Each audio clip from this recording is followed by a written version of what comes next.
Hi everybody and welcome to Dragonite Creations. I am so excited to introduce you guys to my little Gnomie here. This is my Nightlight Gnomie I made. I am really happy with how he turned out. I'm pretty new to the polymer clay still. I've only been doing it for about a year, so I'm still learning. So if you see things and you're like, why did she do that? Please mention it to me. I would love to hear your comments. So now let's just get started and I'll show you guys exactly how I made this little guy.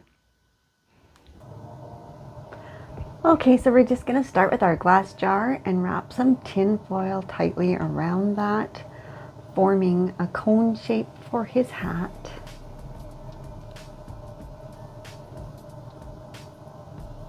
I gave mine a little bend in the top. You can give it as much of one if you want. And now I'm just cutting out some star shapes in my polymer clay. And make sure to hang on to those stars. You're going to need some of them. And then just form that onto the tin foil best we can.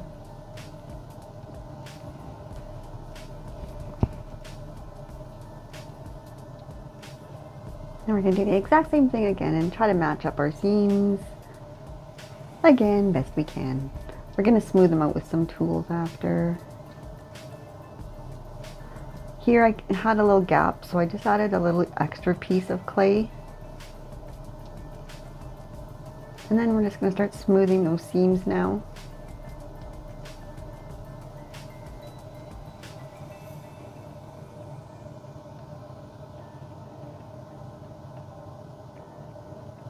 And I added some little snakes just to get some folds and wrinkles in there. We want the hat to look worn and a little bit used.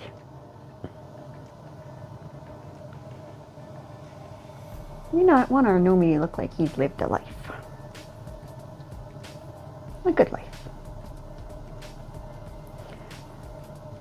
Again, just smoothing out those little snakes we added. And now I'm just going to add some texture all over the hat. Just again to make it look a little more natural, and wrinkles and whatever you want to add to it. You can make it as worn looking as you want. So it's all baked, and we're going to remove our tin foil now. Oh, so delicately. I had a little bit of a rough time getting it out. I did find if you give it a good twist at the end there, it kind of gave it a good help. And poke through the stars there too, helps it.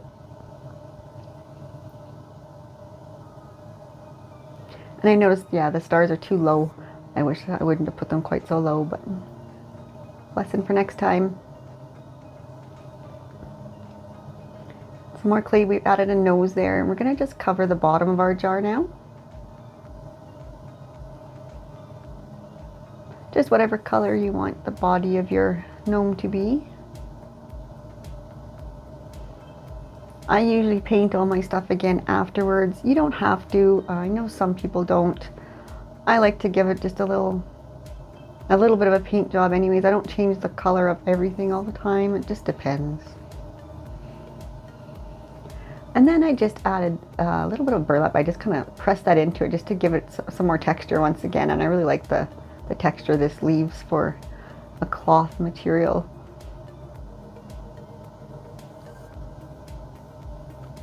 And some more polymer clay for a beard. We're just going to use our rolly tool. Just roll that up and down just to give it some texture. I used a few different sizes when doing this. Just some variations. And then again, just extra grooves and texture.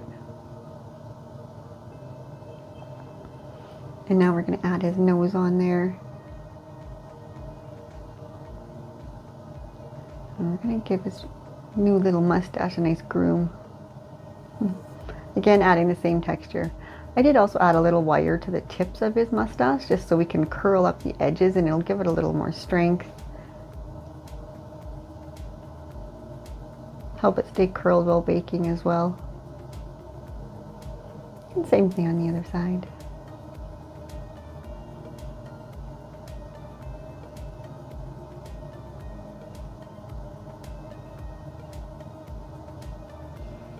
And that's what I noticed. Okay, the mustache now made it so I couldn't put his hat on, so I had to fix that.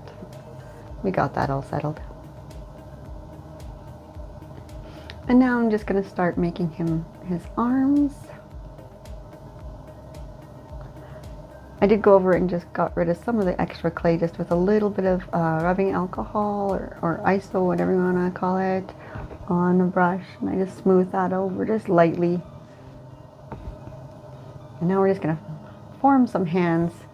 This is a little bit tricky. I tried to record it best I could for you guys. I have a really hard time with hands. This is definitely not my specialty, so.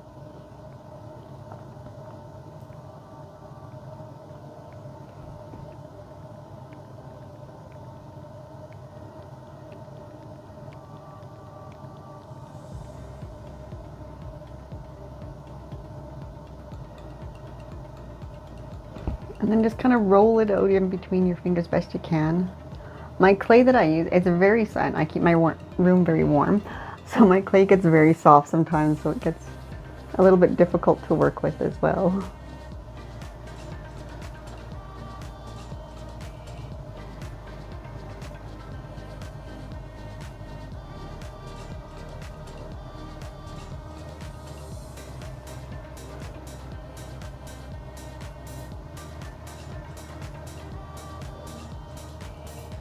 Now I'm just adding, making a snake again. I added some wire to the center of this one.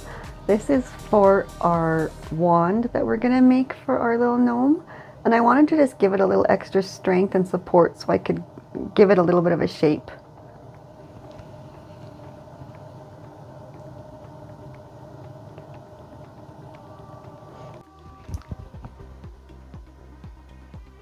And now we're gonna make his hand on the other side, doing the same thing.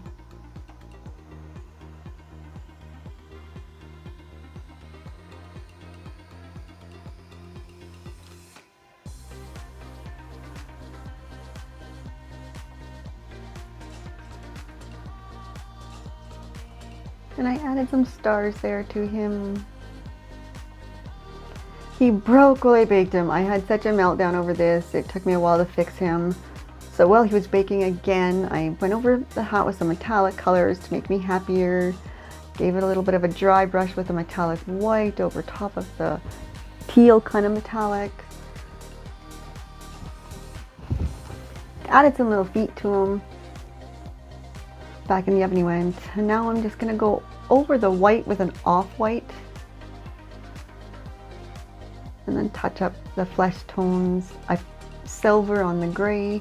I did a black shift metallic paint over the wand. And now I'm doing metallic white. And more metallics. It's just metallic, I should just say. I painted metallic paint. And this is just really watered down the black shift colored folk art paint. It doesn't stay that dark looking, like you're looking at it going, oh my goodness. Once it dries, you don't notice it nearly as much, but it really helps show the textures that you put into your little guy. So these are the lights I had. I just had these lights left over from something, I don't know. So just get the lights in there best you can. I just make them pointy so they stick up through the top. I decided to paint the inside a little bit just because I didn't want it showing through the body as much. And then he looks great. I'm pretty happy with him. Please let me know what you think, and if you make one your own, please share the pictures with me. I'd love to see your creations as well. And don't forget to like and subscribe. And if you have any comments for me, please share. I'd love to hear from you. Bye, everyone.